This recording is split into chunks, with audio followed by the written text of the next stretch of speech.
Hello, everyone. Welcome, and how are you doing? Hope you're having a great morning right before the holiday. Welcome to the Dr. Will Show, and I am your host, Dr. Will. Once again, welcome back, Carlie Stigler. We will be Hi. look at her. See, she's here so much. She'll be guest hosting next month. Be on the lookout for that show. Uh, Yay. we will be talking about the do's and don'ts of PD. Now, this happens to be a three-part series. So, yes, I'm doing three shows today. Okay, someone needs to write me a check for this. I'm doing three shows today. So, it'll be different perspectives from varying people. So, we have Carlie, who is finishing up her first year. We have Carrie Gallagher coming down the pipeline. We'll be doing from her perspective as a veteran teacher. And then we have Ibrahim Baig from Toronto, who will be talking about PD from the perspective of someone who actually delivers PD. All right. So let's jump into the show. Carlie, if there's ever been a person who does not know who you are, introduce yourself, please. All right, yes, I'm Carlie Stigler. I am a third, fourth, fifth multi-age teacher at STEM Academy in Fond du Lac, Wisconsin. And like you said, I'm just finishing up my first year. So busy time, lots of things to think about, but I'm excited to be here and talk about PD. So thank you. Awesome. You're welcome. So, when you hear the words professional development, what do they mean to you? To me, it really means anything that helps us develop our craft and learn more about our craft. And I think that typically it's had more of a narrow focus on it and a more formal lens. But I think anything involving learning more about your craft is professional development.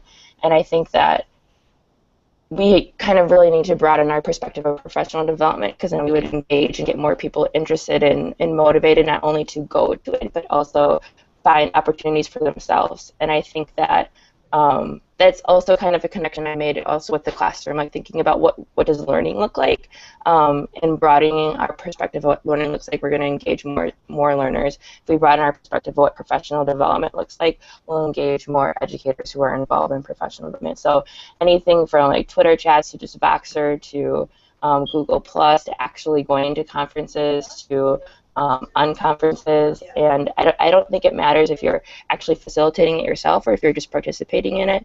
All of it is professional development to me. Awesome. So, from your perspective, as someone who is about to finish their first year of teaching, what are your do's and don'ts with professional development?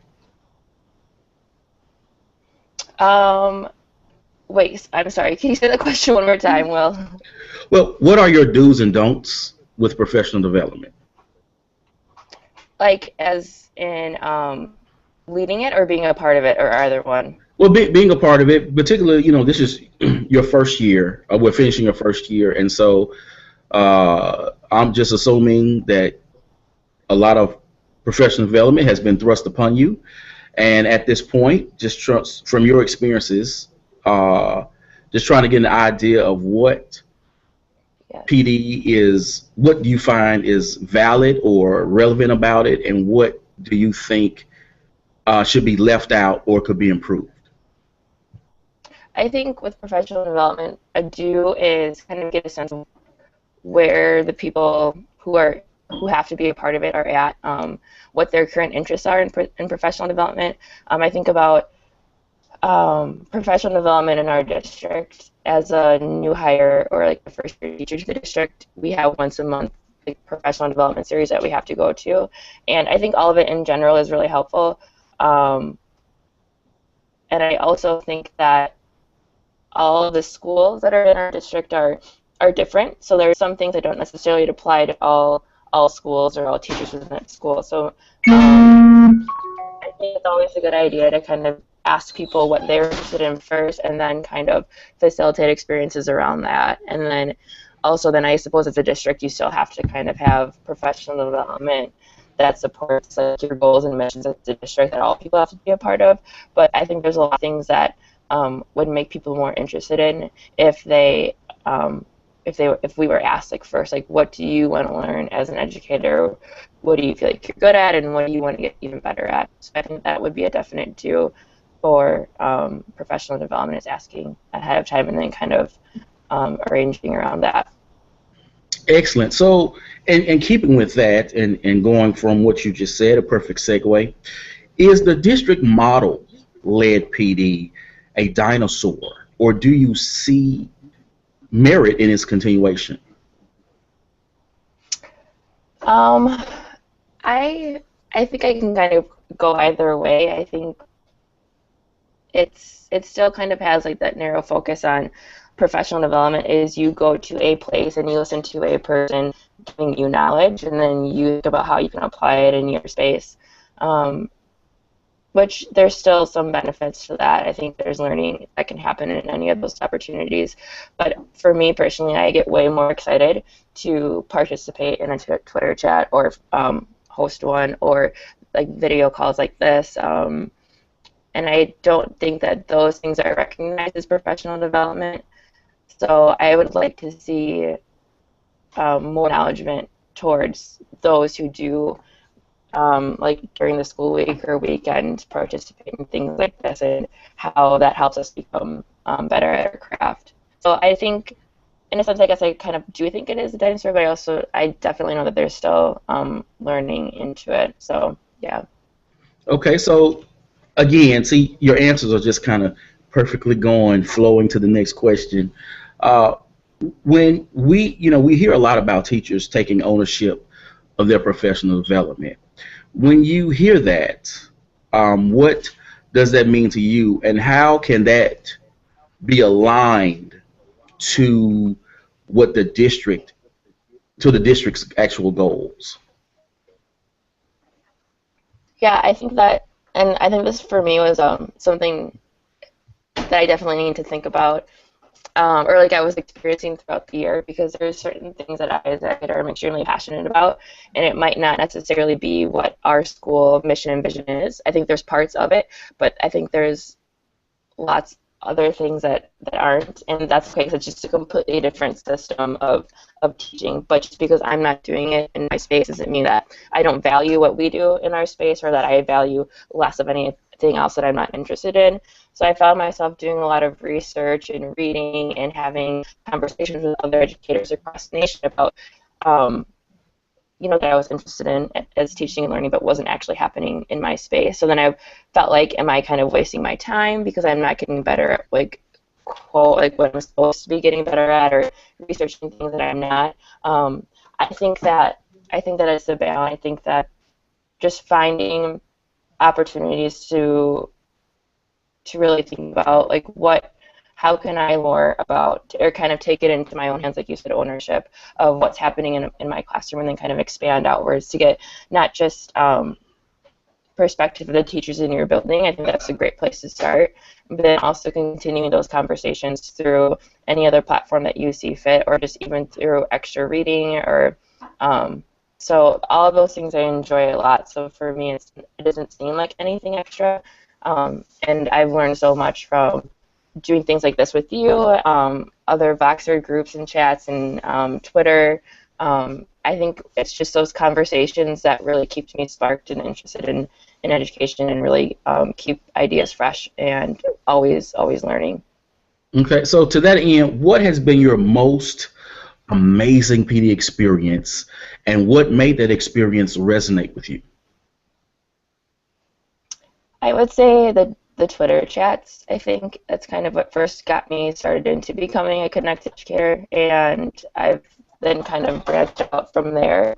But I still think Twitter to me, and specifically Twitter chats, are the most beneficial to me in terms of professional development. And I've participated in a lot, and I've facilitated a handful, not too many. But really thinking about what are really good questions that will get around a topic that will get people talking. And I think that is is really important, and it's helped me really learn more about the things I'm interested in and getting different perspectives on how I can kind of enhance my craft within the classroom. So other than Twitter and Twitter chats, I love these video podcasts, and so I think that these are another thing. I think like the main idea behind all of this professional development that I'm interested in is the conversations that come with it and from it, and the relationships that are built. So to me, I guess the professional development is really just about conversations and then developing relationships around because of those conversations. And I think that's kind of is missing from the classic professional development that's given within districts, because it's you kind of go to a place, you listen, you interact kind of artificially, and then you go off. And to me, these conversations through video podcasts and Twitter chats are super authentic, 100%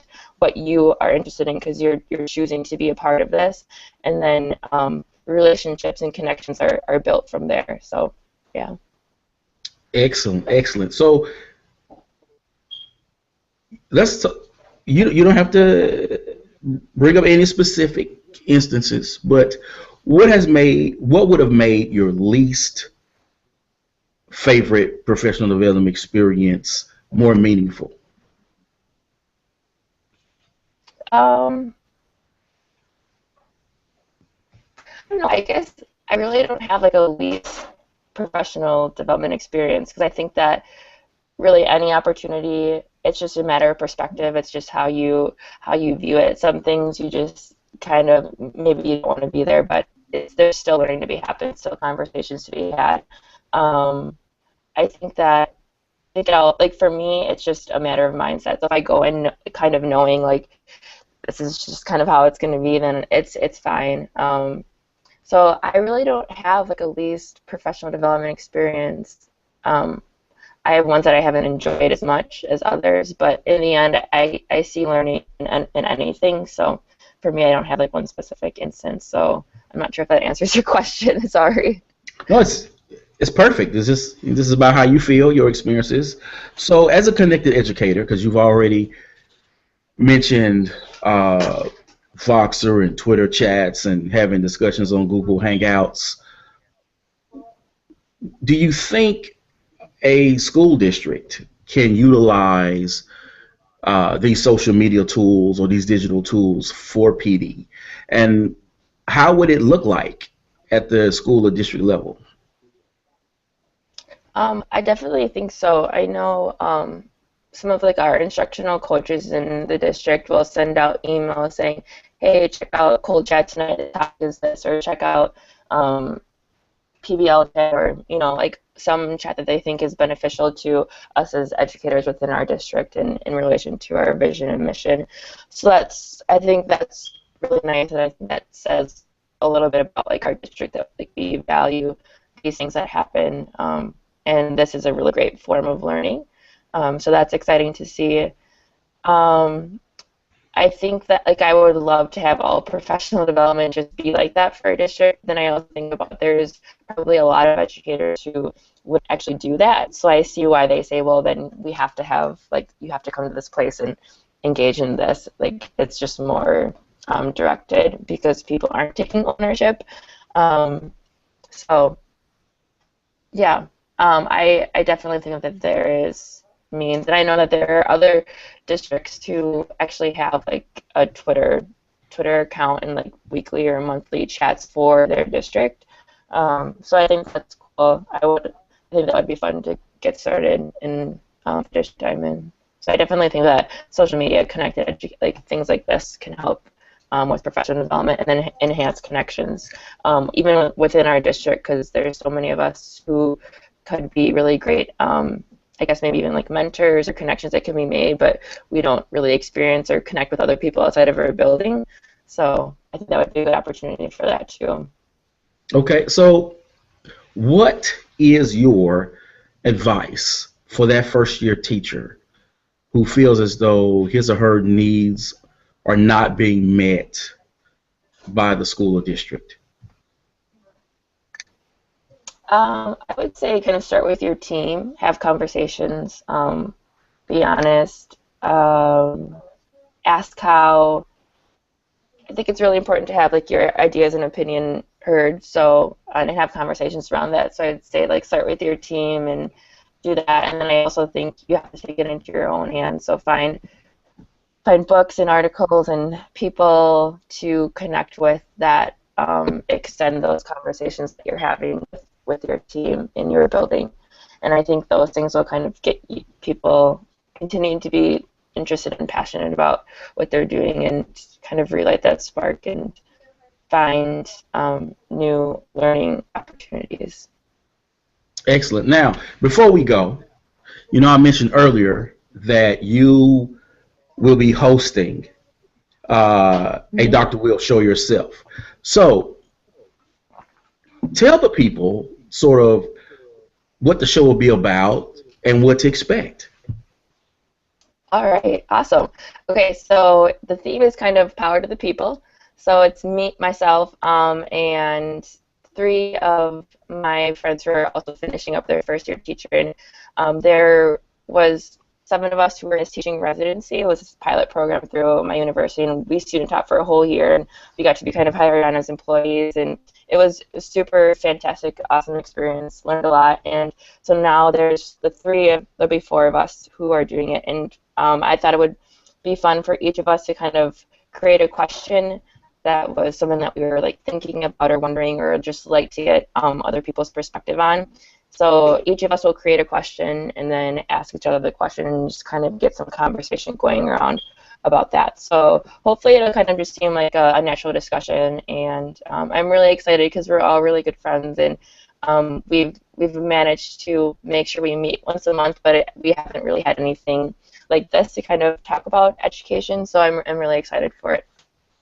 All right. When and what time can people expect to tune into the show? So it's Saturday, June 6th at 9 a.m. Central Standard Time. Awesome. Thank you very much, Carlie. Thank you, everyone, for watching. And one quick announcement, folks. The New Social Learning is a book written by Marsha Connor and Tony Bingham. It will be released June 15th. And guess who's in the book, y'all? Yes, I'm featuring it. Yes. Thank you. I was interviewed for the book, so I'm in the book. Wow. So peep it, check it out, and you can get it at Amazon. So again, thank you folks for tuning in to another episode of the Dr. Will Show. And as always, be you, EDU.